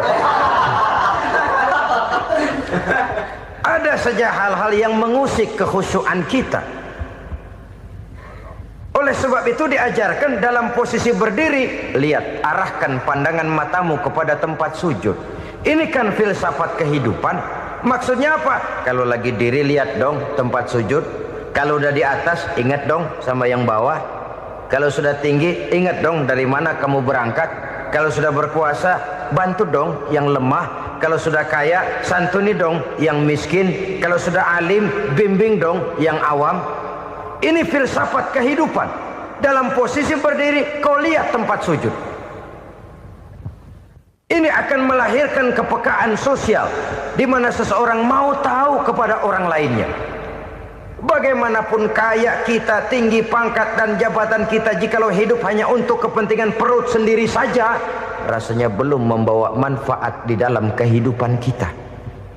Tapi efek yang tertinggi sesungguhnya, sholat mencegah manusia dari perbuatan keji dan munkar. Perbuatan keji dan munkar walaupun kelihatannya mendatangkan uang, membawa keuntungan, tapi itu keuntungan semu, keuntungan sementara. Dengan menipu orang lain kita bisa dapat untung, tapi tidak membawa berkah. Dan itu adalah kerugian besar dalam kehidupan kita. Maka untuk meraih kemenangan harus dimulai dengan membentuk kepribadian yang tegar, memiliki sandaran vertikal yang langsung kepada Allah Subhanahu wa ta'ala. Dan itu hanya bisa kita tempuh melalui jalur ibadah formal yang sudah ditentukan Allah, yakni sholat yang 5 waktu. Untuk memperkuat itu ada sholat-sholat sunnah, rawatib, nawafil sebagai terminal-terminal kontrol cadangan untuk memelihara stabilitas temperatur batin di dalam kita berhubungan dengan zat yang maha gaib, yaitu Allah Subhanahu wa ta'ala. Orang sering bertanya, Pak, itu tetangga saya nggak sholat, duitnya nggak habis-habis, Pak. Nggak sholat tapi mobilnya tambah terus. Nggak sholat tapi usahanya makin maju. Tapi di sisi lain ada orang yang rajin sholat, rezekinya butak bener. Anaknya mana kurus, mana korengan. Saudara hadirin ma'asyiral muslimin rahimakumullah. Harus saya katakan bahwa sholat memang bukan untuk cari duit. Sholat adalah sandaran vertikal kita kepada Allah. Sedangkan soal rezeki itu berkaitan dengan sifat Allah maha pengasih dan maha penyayang. Allah maha pengasih, siapapun dikasih kalau mau usaha. Allah maha penyayang, tidak semua orang disayang oleh Allah Azza wa Jalla. Dan belum tentu banyak harta itu merupakan nikmat. Mungkin juga istidraj. Artinya istidraj itu dikasih tapi diambulin, kalau bahasa Betawinya itu. Dikasih tapi diambulin, itu bukan merupakan nikmat sesungguhnya, lebih merupakan azab dari Allah Subhanahu wa ta'ala.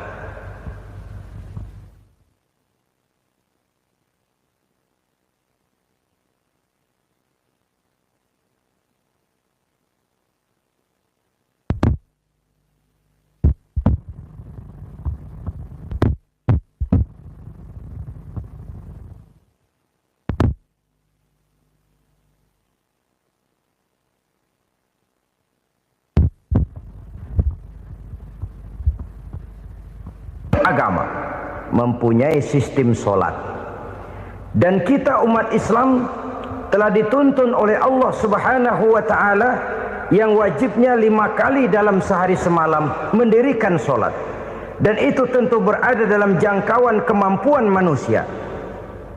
Pada awalnya barangkali kita memang merasa solat itu satu kewajiban, tapi semakin kita hayati makna, manfaat, dan filsafat yang terkandung di dalam ajaran solat, semakin sampai kita kepada keyakinan bahwa solat adalah keperluan kita. Sehingga pada waktu tertentu dinilai puncaknya, kita tidak lagi akan berkata saya wajib solat, tapi kita akan berkata saya perlu solat. Kalau kita sudah merasakan itu adalah keperluan kita, nah di sanalah kita baru akan merasakan ruginya kalau hal itu tidak kita laksanakan. Sepanjang kita masih berkata saya wajib sholat, kita akan lebih merasakan dia sebagai beban ketimbang sebagai keperluan. Yang jelas Allah tidak memerlukan ibadah yang kita laksanakan ini. Dengan kata lain, andai kata satu dunia penuh ini orang tidak ada yang sholat satu pun, Allah tidak akan turun dari jabatan Tuhan. Jangan lalu berpikir kalau kita ngambek se-RW kagak sembahyang Tuhan tekor kali ini ya. Tentu tidak. Itu perlunya kita, bukan perlunya Allah. Dan pada induknya kita akan berkata saya perlu agama. Kalau secara induk kita sudah memerlukan agama, maka konsep-konsep yang ada di dalam ajaran agama itu pun adalah juga merupakan keperluan kita. Baik dia bernama sholat, baik dia bernama puasa, baik dia bernama zakat, baik dia bernama haji, seluruhnya adalah keperluan kita. Dan sesuatu yang kita perlukan apabila tidak kita laksanakan akan melahirkan kerugian di dalam kehidupan. Jangan heran kalau kita membaca riwayat perjalanan hidup para salafus soleh, orang-orang soleh. Ada yang tahajud sampai 100 rakaat, ada yang sholat malam kakinya sampai bengkak. Kita sekalinya bengkak biri-biri. Ada yang sholat membaca surah dalam Al-Quran sampai khotam Quran. Kok mau? Mereka sudah merasakan itu keperluan. Itu saja soalnya. Satu saat pun jikalau kita merasa bahwa itu keperluan saya, kita pun akan melaksanakan seperti itu. Keperluan saya dalam kehidupan. Inilah yang kedua. Yang ketiga, orang bertakwa yang akan meraih kemenangan itu, wa mimma razaqnahum yunfikun. Mereka membelanjakan sebagian daripada rezeki yang diberikan Allah kepada mereka. Mereka infakkan di jalan Allah. Ada satu dialog menarik. Satu hari seorang anak muda bertemu dengan seorang kakek-kakek yang sudah dikenalnya baik. Bertanyalah anak muda ini, "Kek, umur kakek berapa tahun?" 15 tahun, kata si kakek. "Anak kakek berapa orang?" 1. "Harta kakek berapa banyak?" 15 juta.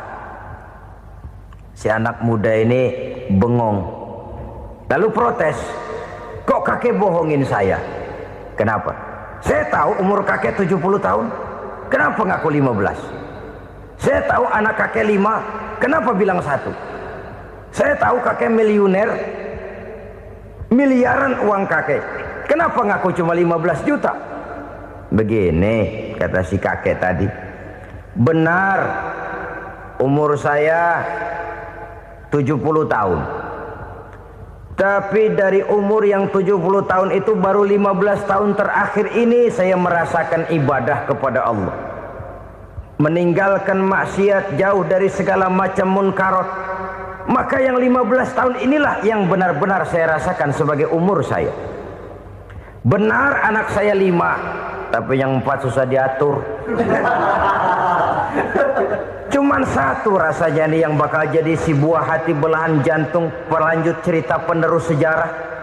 Cuma 1 ini yang saya harapkan, yang akan jadi anak soleh, yang akan membuat saya menerima pensiunan pahala.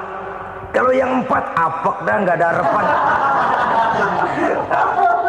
Yang satu nyekek botol melulu. Oh begitu. Iya. Lalu kenapa kakek bilang harta kakek cuma 15 juta padahal saya tahu kakek uangnya miliaran, depositonya banyak? Ya karena 15 juta itulah yang saya ingat yang pernah saya belanjakan di jalan Allah. Saya merasa itulah harta saya yang sebenarnya. Yang miliaran yang saya simpan di bank kelak kalau satu saat saya mati akan jadi rebutan di antara anak-anak saya. Iya kalau anak saya soleh kayak yang satu ini. Kalau yang 4 tadi udah tulen dia bakal berantem dah berebut tuh. Jadi 15 juta yang saya belanjakan di jalan Allah inilah yang saya merasakan benar-benar harta saya yang sesungguhnya. Dialog ini patut menjadi bahan renungan kita bersama. Diberikan kita umur 40, 50, 60, 70, 80. Berapa tahun dari umur yang diberikan itu yang jalan mulus, yang kita gunakan untuk melaksanakan ibadah? Banyak harta kita simpan di bank, di lemari, di dompet, di tas. Tapi berapa yang sudah kita depositokan di jalan Allah yang akan menemani kita di hari kita kembali nanti? Maka orang bertakwa yang akan meraih kemenangan, wa mimma razaqnahum yunfikun, mereka membelanjakan sebagian dari rezeki yang diberikan Allah di jalan Allah subhanahu wa ta'ala. Ma'asyiral muslimin rahimakumullah, zahirnya memang kita memberikan kepada orang lain, tapi hakikatnya kita menyimpan untuk diri kita sendiri. Kita memberikan kepada yatim piatu 25.000. Zahirnya kita memberikan si yatim, hakikatnya kan kita cuma nyimpan. Saya berikan, titip kepadamu, ini untuk saya di akhirat. Kau boleh belikan baju, kau boleh belikan untukmu makan, kau boleh bayarkan sekolahmu. Ini untuk saya. Hakikatnya kita nyumbang masjid 1 juta, zahirnya kita berikan kepada panitia masjid, tapi hakikatnya kan cuma titip 1 juta ya untuk saya di alam kubur nanti. Silakan kau boleh belikan semen, ini uang, belikan besi, belikan pasir. Saya cuma sekedar titip untuk kepentingan saya. Hakikatnya kita cuma sekedar menitip. Sebagaimanapun pada hakikatnya, apapun yang kita miliki dalam kehidupan kan cuma sekedar hak guna pakai, bukan hak milik mutlak. Harta kita, rumah kita, kendaraan kita, kebun kita, pabrik kita, hak guna pakai saja. Hak milik mutlak cuma untuk Allah subhanahu wa ta'ala. Saudara-saudara kaum muslimin rahimakumullah, ini yang ketiga. Kemudian yang keempat, orang-orang bertakwa yang akan meraih kemenangan, allazina yu'minuna bima unzila ilaika, mereka yang beriman, mereka yang percaya kepada apa yang telah diturunkan kepadamu Muhammad, ay Al-Quran, yakni Al-Quranul Karim. Setelah percaya kepada yang gaib, mendirikan solat, kemudian menginfakkan sebagian dari rezeki yang diberikan Allah, mereka juga lalu percaya kepada yang diturunkan terhadap Nabi, yaitu tidak lain Al-Quranul Karim. Sekali lagi di sini, percaya bukan hanya sekedar percaya saja, tetapi percaya lalu menjadikan Al-Quran itu sebagai pedoman hidup. Sebab memang Al-Quran itu adalah GBHM, garis-garis besar haluan muslim. Apa yang harus kita lakukan, apa yang harus tidak kita lakukan, bagaimana mestinya kita bertingkah laku dan berbuat, seluruhnya tercantum di dalam Al-Quranul Karim. Itu sebabnya ketika satu hari Aisyah ditanya bagaimana akhlak Rasul, beliau menjawab, kana Rasulullah sallallahu alaihi wasallam khuluquhul Quran. Akhlak daripada Rasulullah tidak lain adalah Al-Quran. Jawaban simpel ini memberikan gambaran bahwa keseluruhan daripada konsepsi Quran sudah diterjemahkan dalam kehidupan Rasulullah Sallallahu Alaihi Wasallam. Karena kita tahu akhlak adalah keseluruhan dari gerak hidup manusia. Sejak ia berpribadi, berumah tangga, bertetangga, bermasyarakat, sampai kepada berbangsa dan bernegara, Al-Quran tetap memberikan sentuhan nilainya. Oleh karenanya, orang-orang yang bertakwa adalah orang-orang yang menjadikan Al-Quran sebagai pedoman dalam kehidupannya. Dan kita yakini Al-Quran diturunkan kepada Nabi Muhammad bukan merupakan produk Nabi Muhammad. Isi dan redaksinya langsung dari Allah Subhanahu wa ta'ala. Kemudian cirinya yang kelima, orang bertakwa yang akan meraih kemenangan itu, wa ma unzila min qablika. Tidak hanya sekedar percaya kepada yang diturunkan terhadap Nabi Muhammad yaitu Al-Quran, mereka juga percaya kepada apa yang pernah diturunkan kepada para nabi, kepada para rasul sebelum Nabi Muhammad. Percaya kepada adanya suhuf, percaya kepada adanya Taurat, percaya kepada adanya Injil, percaya bahwa Allah dahulunya sudah menurunkan Taurat kepada Musa, percaya bahwa Allah sudah menurunkan Injil kepada Isa, percaya Injil ada, Taurat ada, diturunkan Allah untuk Isa dan Musa, tetapi tidak wajib mengamalkannya karena kita sudah diberikan Al-Quranul Karim. Ini yang perlu saya garis bawahi. Kita percaya Allah telah menurunkan Injil dahulu kepada Isa. Kita percaya bahwa Allah telah menurunkan Taurat dahulunya kepada Nabi Musa. Kadang-kadang ini dijadikan dalih, dikacaukan pengertiannya. Quran saja mengajarkan bahwa orang yang bertakwa harus percaya kepada Injil, maka pakailah Injil. Apalagi kalau ayat sebelumnya ditilap, dihapus, dihilangkan, Injilnya yang ditekankan, maka akan terjadilah penekanan yang salah arah. Karena salah arah akhirnya bisa merusak dan menghancurkan akidah.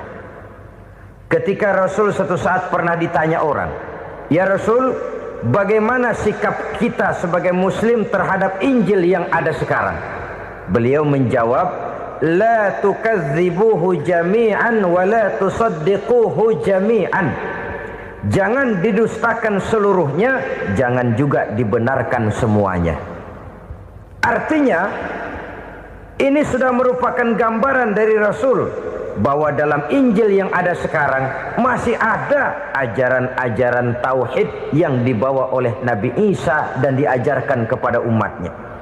Tapi juga dalam Injil yang sekarang ini sudah terkena intervensi dan investasi manusiawi.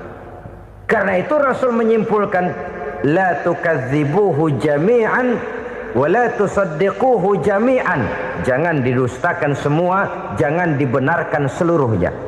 Kita memang percaya Allah telah menurunkan Injil kepada Nabi Isa dulu, tapi kita tidak wajib mengamalkan Injil. Kita percaya Allah telah menurunkan Taurat kepada Nabi Musa, tapi kita tidak wajib mengamalkan kitab ajaran Taurat. Yang wajib kita percayai dan kita amalkan hanyalah Al-Quranul Karim. Kenapa? Oleh karena baik yang ada di dalam Taurat, baik yang ada di dalam Injil, tentu tercakup di dalam Al-Quran sebagai kitab terakhir yang diturunkan oleh Allah Subhanahu wa ta'ala. Dan itu wajar.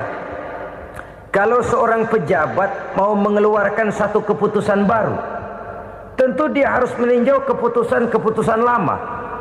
Andai kata dianggap tidak berlaku, dianggap tidak relevan lagi, maka keputusan-keputusan lama itu tentu sudah dianggap tidak berlaku.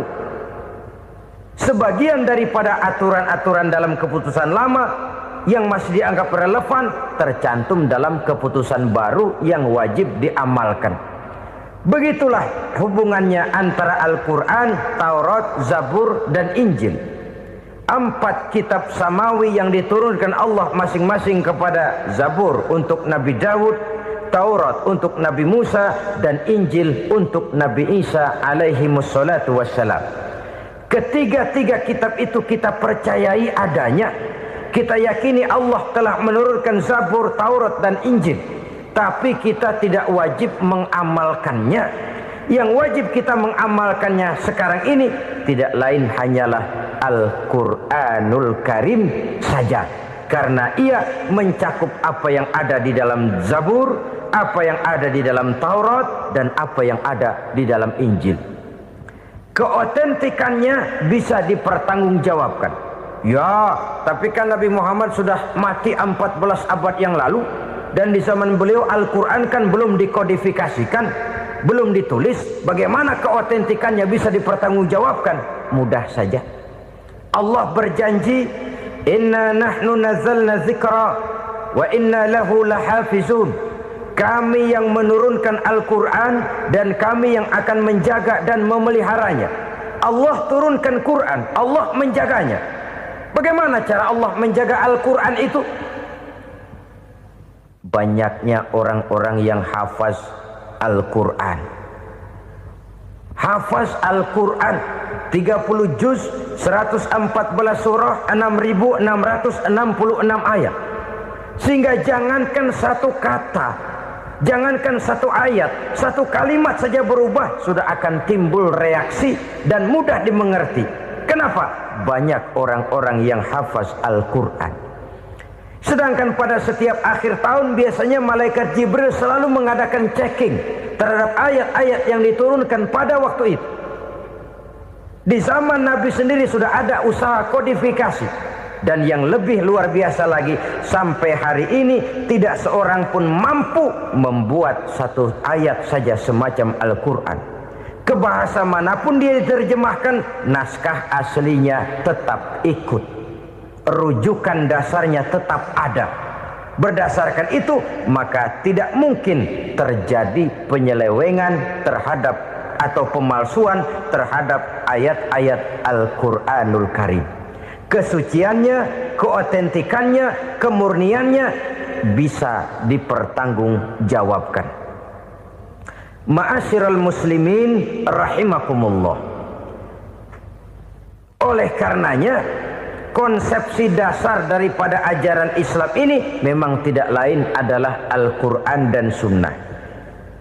Isi daripada agama Islam yang merupakan iman, Islam dan ihsan, konsepsi dasarnya tidak lain adalah Al-Quran dan Sunnah Rasulullah Sallallahu Alaihi Wasallam.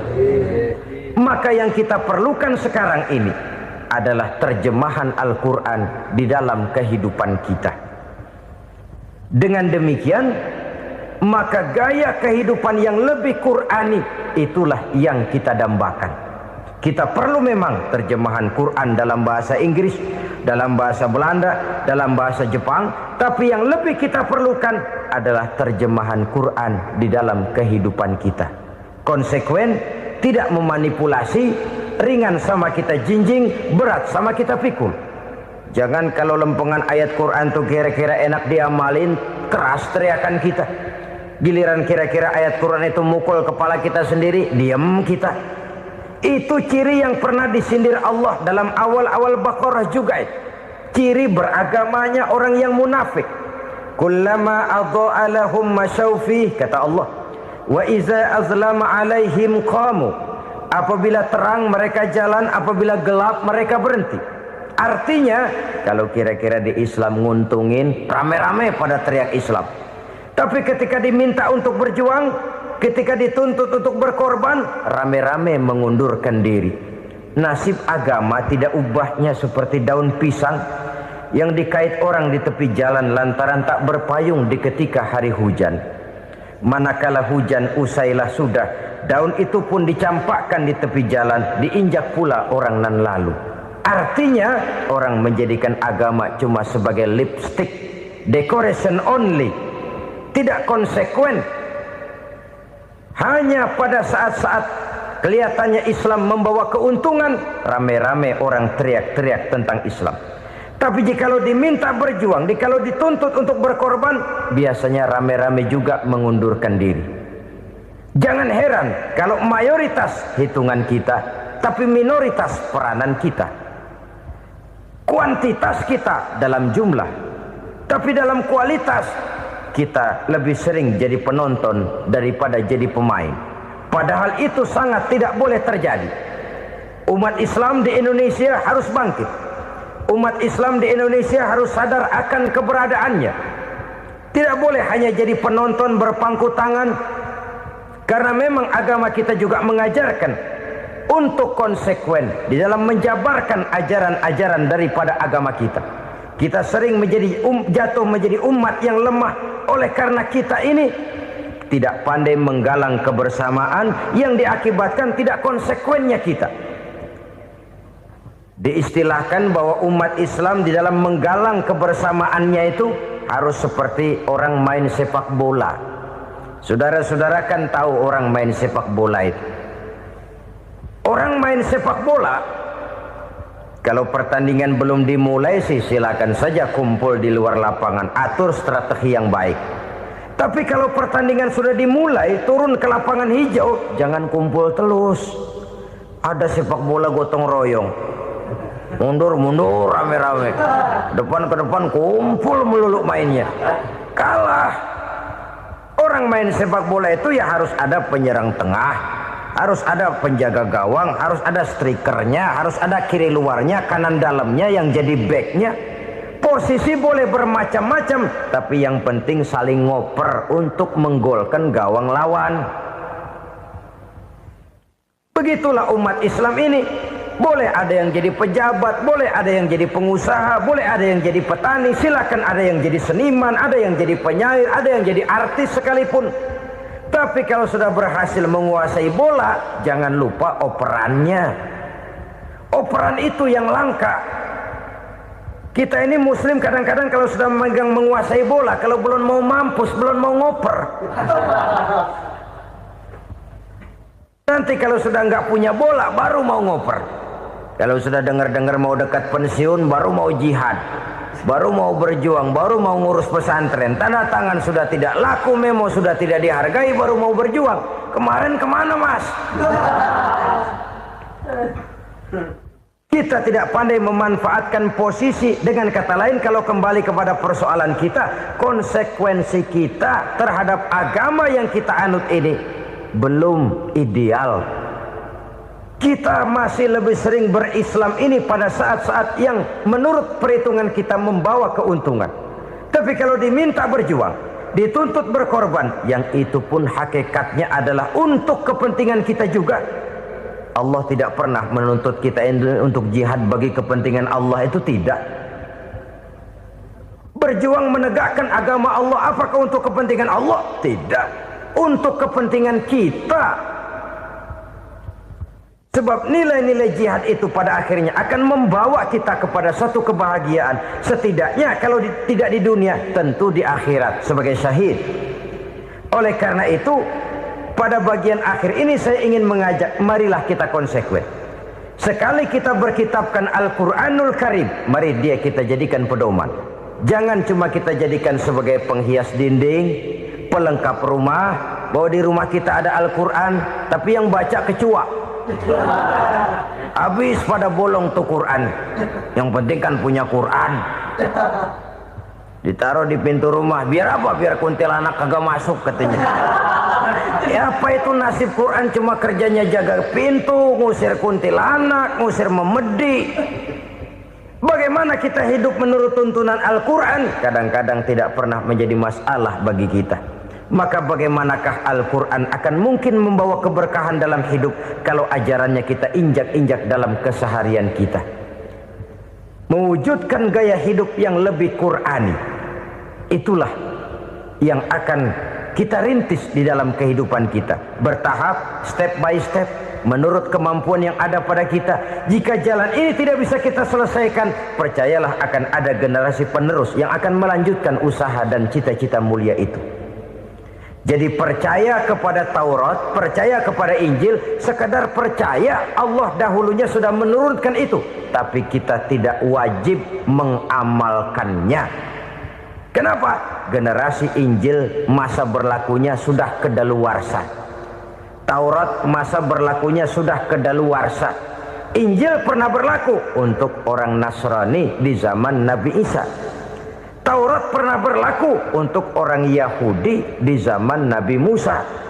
Setelah generasinya berlalu, datang Rasul penutup yang membawa Al-Quranul Karim, maka Al-Quran itulah yang berlaku menjadi pedoman sampai hari akhir nanti.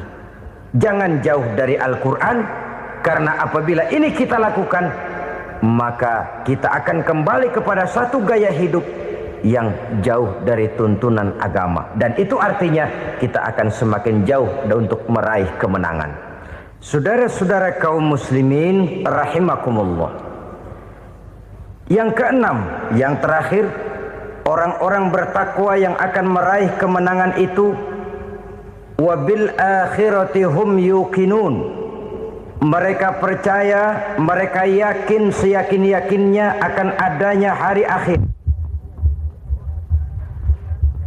di mana seseorang akan mempertanggungjawabkan seluruh perbuatannya di dalam hidup ini. Dan tidak ada satu perbuatan yang bagaimana kecilnya sekalipun, yang tersembunyi dalam pandangan manusia, yang tidak akan dibukakan persoalannya di mahkamah Qadi Rabbul Jalil di akhirat nanti. Itulah sebabnya maka percaya kepada akhirat disebut secara khusus.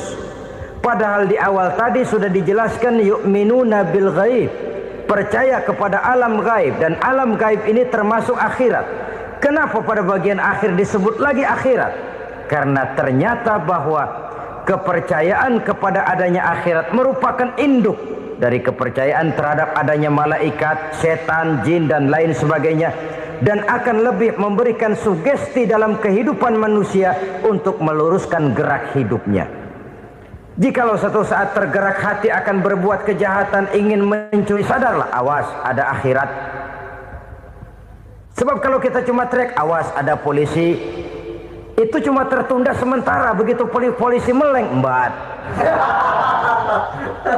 Kalau kita ingin berbuat jahat cuma berteriak awas ada hansip, cuma sementara ketika hansip itu ada. Tapi kalau ceritanya awas ada akhirat, mau menyeleweng awas ada akhirat, mau berjudi awas ada akhirat, mau mencuri awas ada akhirat. Keyakinan yang akan meluruskan gerak hidup manusia sehingga gerak itu jadi lebih terarah dan terkontrol, tidak merugikan baik diri sendiri, lebih-lebih orang lain.